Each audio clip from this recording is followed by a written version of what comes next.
സ്വച്ഛ് ഭാരത് മിഷന്റെ വിജയത്തിൽ എല്ലാവരെയും അഭിനന്ദിച്ച് പ്രധാനമന്ത്രി. ശുചിത്വവുമായി ബന്ധപ്പെട്ട് നടക്കുന്ന ക്യാമ്പയിൻ ഒരു ദിവസമോ ഒരു വർഷമോ അല്ല, കാലങ്ങളായി തുടരുന്ന പ്രവർത്തനമാണെന്ന് അദ്ദേഹം ചൂണ്ടിക്കാട്ടി.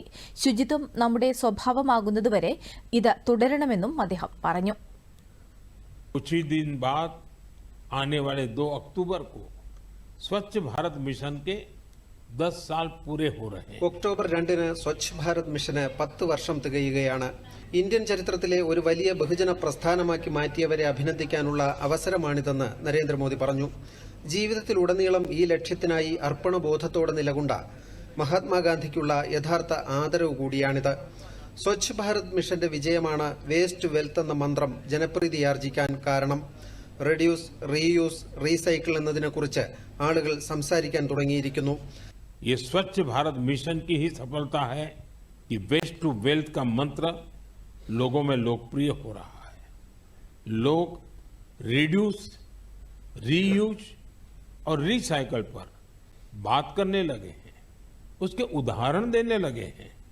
अब जैसे मुझे केरला में कोझिकोड में एक शानदार प्रयास के बारे में पता चला.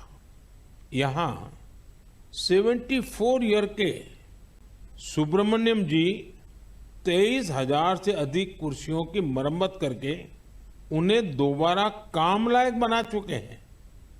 लोग तो उन्हें रिड्यूस, रीयूज और रिसाइकल यानी RRR चैंपियन भी कहते हैं. उनके इन अनूठे प्रयासों को कोझिकोड सिविल स्टेशन, PWD और LIC के दफ्तरों में देखा जा सकता है.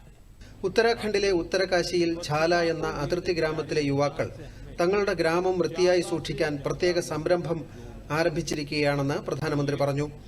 താങ്ക് യു നേച്ചർ എന്ന പ്രചാരണത്തിന് കീഴിൽ എല്ലാ ദിവസവും 2 മണിക്കൂർ ഗ്രാമത്തിൽ ശുചീകരണം നടത്തുന്നു. ഇതുമൂലം ഝാല ഗ്രാമം വൃത്തിയാവുകയും ജനങ്ങൾ ബോധവാന്മാരാവുകയും ചെയ്തു. ഓരോ ഗ്രാമവും, ഓരോ തെരുവും, ഓരോ പ്രദേശവും സമാനമായ താങ്ക് യു ക്യാമ്പയിൻ ആരംഭിച്ചാൽ സാധ്യമാകുന്ന പരിവർത്തനത്തെക്കുറിച്ച് ഓരോരുത്തരും ചിന്തിക്കണമെന്ന് അദ്ദേഹം പറഞ്ഞു. News desk, Doordarshan.